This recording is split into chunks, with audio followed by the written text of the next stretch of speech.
Hey guys, welcome back to the AR YouTube channel. और Lion Air का एक विमान एयरपोर्ट में लैंडिंग करने के लिए आ रहा था। धीरे धीरे मौसम खराब होने लगी। पायलट के सामने तूफानी कोहरा छा गया।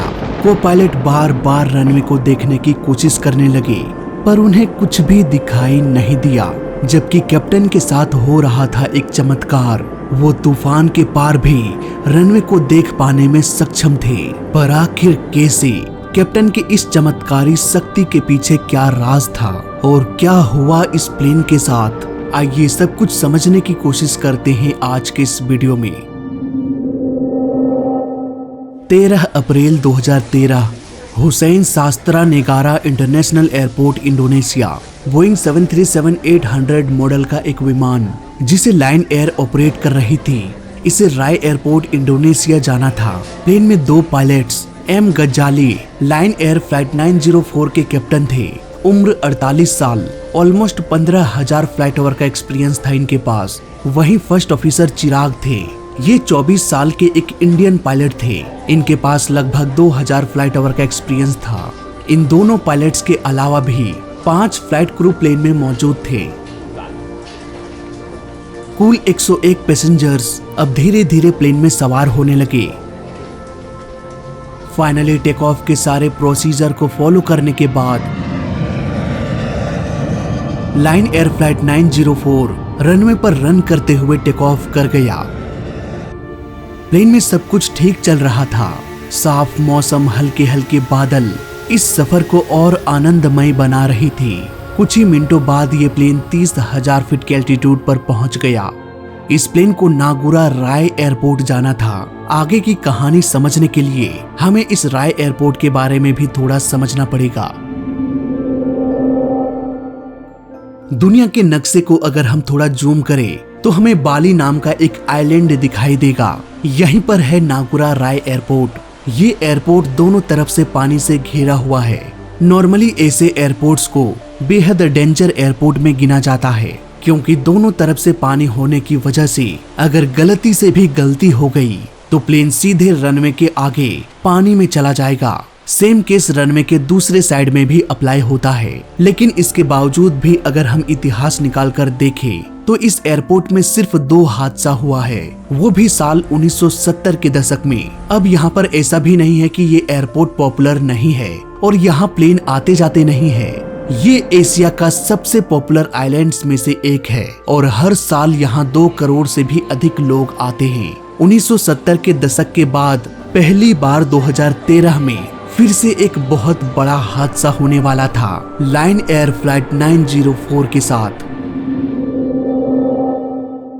अब प्लेन धीरे धीरे राय इंटरनेशनल एयरपोर्ट की ओर बढ़ता गया। प्लेन 30,000 फीट के एल्टीट्यूड से लगभग 17,000 फीट के एल्टीट्यूड पर पहुंच गया। ATC ने कहा कि आप 8,000 फीट के एल्टीट्यूड पर आकर हमें इन्फॉर्म कीजिए। अब प्लेन धीरे धीरे 8,000 फीट के एल्टीट्यूड की ओर बढ़ने लगा। जैसे जैसे ये प्लेन नीचे आ रहा था उन्हें बादलों का सामना करना पड़ रहा था, लेकिन ये बादल इतने भी घने नहीं थे कि प्लेन एयरपोर्ट पर लैंड ना कर सके।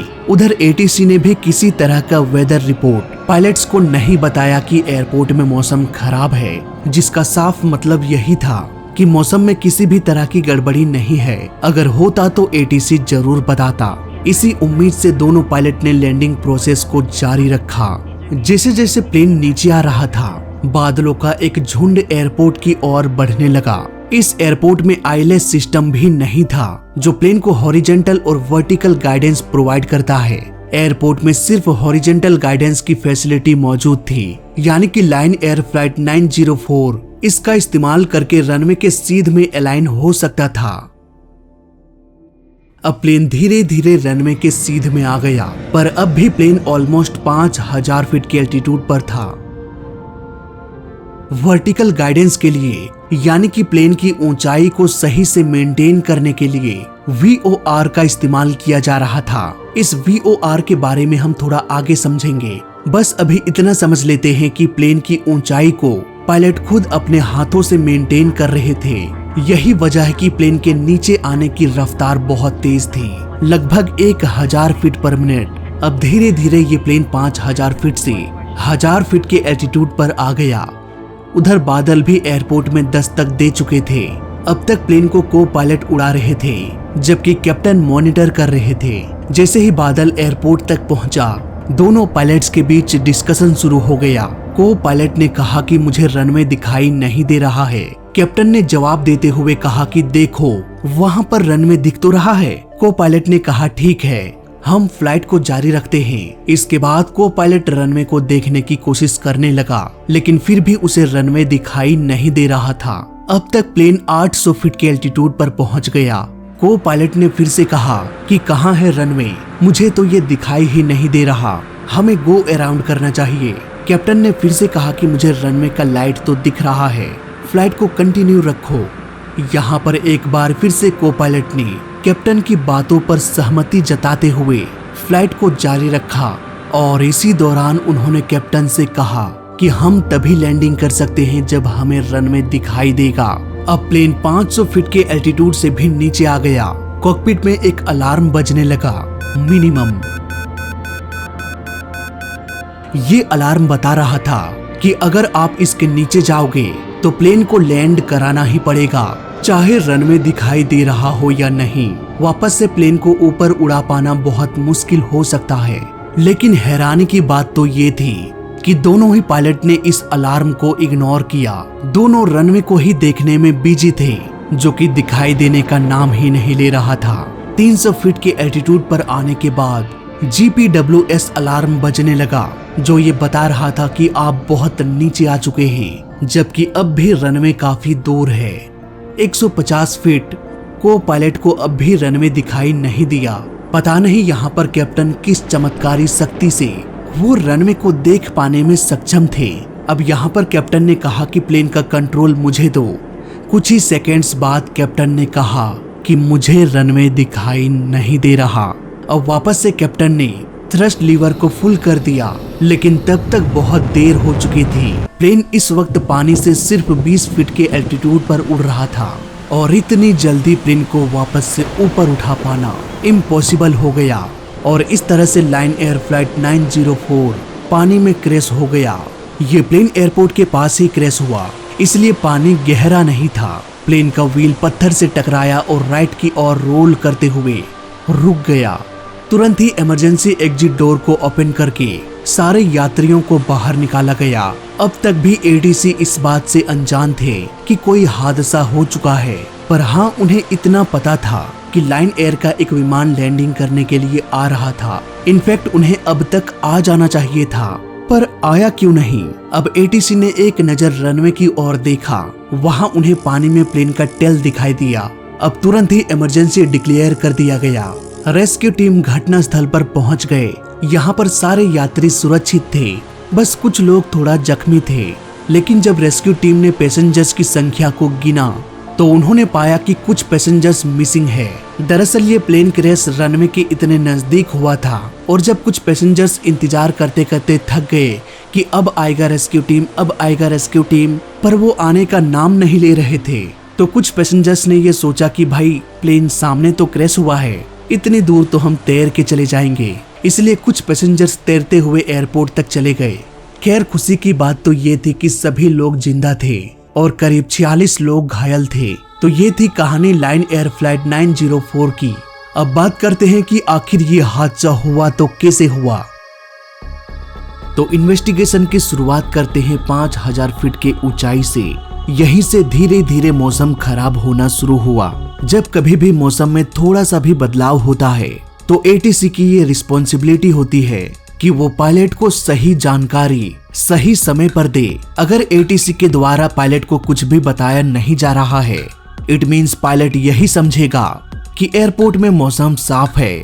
यहाँ पर लाइन एयर फ्लाइट 904 के पायलट को मौसम की कोई भी जानकारी नहीं दिया गया और इस तरह से दोनों पायलट बस इसी उम्मीद से आगे की ओर बढ़ते रहे कि एयरपोर्ट में तो मौसम साफ है। आपने अक्सर मुझसे सुना होगा कि प्लेन घने कोहरे में भी जब आगे कुछ भी दिखाई ना दे रहा हो तब भी ILS की मदद से सुरक्षित लैंडिंग किया जा सकता है। ILS में दो मुख्य कंपोनेंट होता है, लोकलाइजर और ग्लाइड स्लोप। लोकलाइजर प्लेन को रनवे के सेंटर लाइन में अलाइन होने में मदद करता है, जबकि ग्लाइड स्लोप प्लेन के एल्टीट्यूड को मैनेज करने में मदद करता है कि कब कहां कितनी दूरी पर प्लेन का एल्टीट्यूड कितना होना चाहिए, इसे कितने डिग्री के एंगल में लैंड करना चाहिए।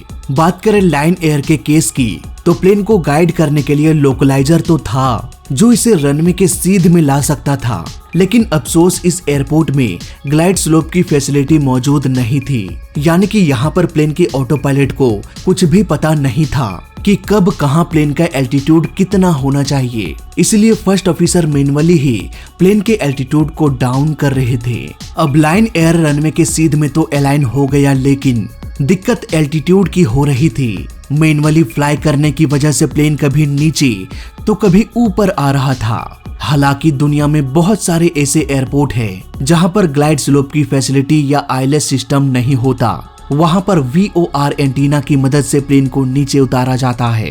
ये VOR एंटीना रनवे के पास ही होता है।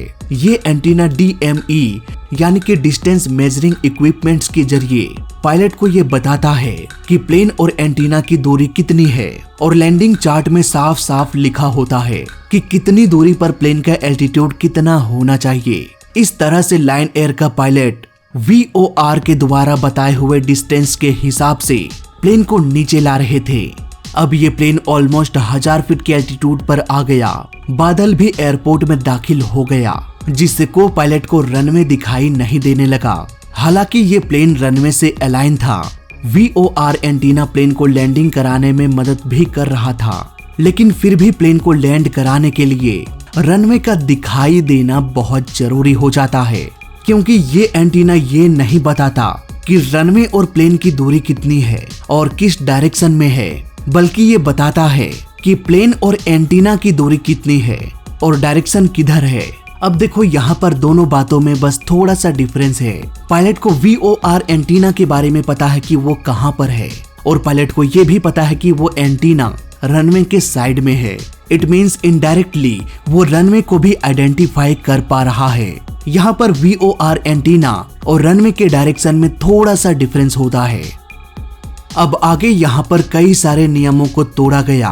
प्लेन 1000 फीट से भी नीचे आ गया। यहीं पर दोनों पायलट के बीच बहस शुरू हो गया। कैप्टन का काम था अपने आसपास देखना और मॉनिटर करना कि सब कुछ सही चल रहा है या नहीं, पर यहाँ पर ऐसा लग रहा था जैसे उन्हें कोई भ्रम हो गया हो। वो बार बार यही कह रहे थे कि मुझे रनवे तो दिखाई दे रहा है, कभी वो कहता कि मुझे रनवे का लाइट दिखाई दे रहा है। वहीं को पायलट का काम था प्लेन को कंट्रोल करना। वो मैन्युअली प्लेन को नीचे लाने में व्यस्त थे। इसके बावजूद भी वो कभी कभी आगे देखने की कोशिश कर रहे थे, लेकिन आगे उन्हें रनवे कहीं दिख ही नहीं रहा था। अब धीरे धीरे प्लेन 466 फीट के एल्टीट्यूड पर आ गया। लाइन एयर फ्लाइट 904 के लिए 466 फीट मिनिमम डिसेंट एल्टीट्यूड था, यानी कि MDA। एविएशन में एक रूल है कि जब कभी भी आप लैंड करोगे तो आपको रनवे दिखना चाहिए, भले ही साफ साफ नहीं, लेकिन आपको पता होना चाहिए कि वो रनवे है। अगर रनवे नहीं दिखाई देता तो प्लेन धीरे धीरे आगे जाकर और भी नीचे उतरकर रनवे के पास जाता है, ताकि नीचे आने पर रनवे दिखाई दे। लेकिन सपोज नीचे आने के बाद भी उन्हें रनवे दिखाई नहीं देता, तब क्या किया जाए? यहाँ पर इस तरह के केस के लिए एक नियम बनाया गया है जिसे मिनिमम डिसेंट एल्टीट्यूड कहा जाता है। यानी कि अगर पायलट को रनवे दिखाई नहीं दे रहा तो वो नीचे आ सकते हैं, लेकिन मिनिमम डिसेंट एल्टीट्यूड से नीचे नहीं आ सकते। उसके ऊपर अगर रनवे दिखाई दे रहा है तो ठीक है, नहीं तो आपको लैंडिंग प्रोसेस को रोकना पड़ेगा। लेकिन लाइन एयर के केस में ऐसा हुआ नहीं।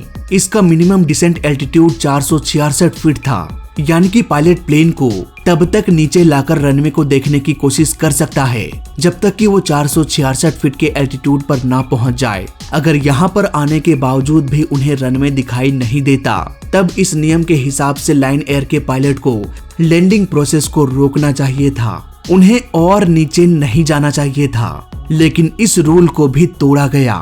हालांकि फर्स्ट ऑफिसर ने कई बार कहा कि सर हम गो अराउंड करते हैं, पर कैप्टन अपने बातों पर अड़े हुए थे कि नहीं, मुझे तो रनवे दिखाई दे रहा है। अब पता नहीं कैप्टन के साथ कौन सा चमत्कार हो रहा था कि घने बादल होने के बावजूद भी वो रनवे को देख पाने में सक्षम थे।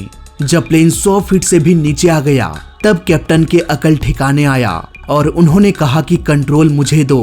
इसके बाद उन्होंने थ्रस्ट लीवर को फुल कर दिया, लेकिन तब तक बहुत देर हो चुकी थी। इंजन को पावर प्रोड्यूस करने में कुछ सेकंड्स का वक्त लगता है और इतने सेकंड्स में प्लेन पानी से टकरा गया और इस तरह से कई सारे लापरवाहियों के बाद फाइनली ये प्लेन क्रैश हो गया। ये हादसा हुआ था साल 2013 में। इसका इन्वेस्टिगेशन कंप्लीट हुआ साल 2017 में। इंडोनेशियन नारकोटिक एजेंसी ने ये बयान दिया कि कैप्टन को रनवे बस इसीलिए दिखाई दे रहा था क्योंकि उस दिन कैप्टन ने ड्रग्स का सेवन किया था, इसलिए उन्हें लग रहा था कि रनवे सामने है, लेकिन को पायलट को ऐसा कुछ भी दिखाई नहीं दिया। फ्लाइट से पहले दोनों पायलट का मेडिकल टेस्ट भी करना था, लेकिन एयरपोर्ट के अधिकारियों ने ये बयान दिया कि उस दिन कैप्टन ने अपना टेस्ट नहीं करवाया। शायद यही वजह है कि कैप्टन को भ्रम होने लगा था। दो पायलट प्लेन में बस इसलिए मौजूद होते हैं ताकि वो एक दूसरे को कोऑपरेट कर सके। कैप्टन अपने इन्वायरमेंट को मॉनिटर करते हुए को पायलट को सारी जानकारी दे रहा था और उस जानकारी के हिसाब से को पायलट प्लेन को उड़ा रहे थे। उन्हें क्या पता था कि सच में कैप्टन ने किसी नशीले पदार्थ का सेवन किया है, जिसकी वजह से उन्हें भ्रम हो रहा है। तो ये थी कहानी लायन एयर फ्लाइट 904 की, जो रनवे में पहुंचने से पहले ही क्रैश हो गया। फिलहाल इस वीडियो में अभी तक के लिए बस इतना ही। वीडियो अच्छा लगा तो लाइक कर देना, बुरा लगा तो डिसलाइक कर देना और दोनों ही केस में चैनल को सब्सक्राइब कर देना, क्योंकि इस चैनल में सीखने के लिए बहुत कुछ है। तो मैं मिलता हूँ आपसे अगली वीडियो में, तब तक के लिए देखते रहिए और सीखते रहिए। जय हिंद, वंदे मातरम।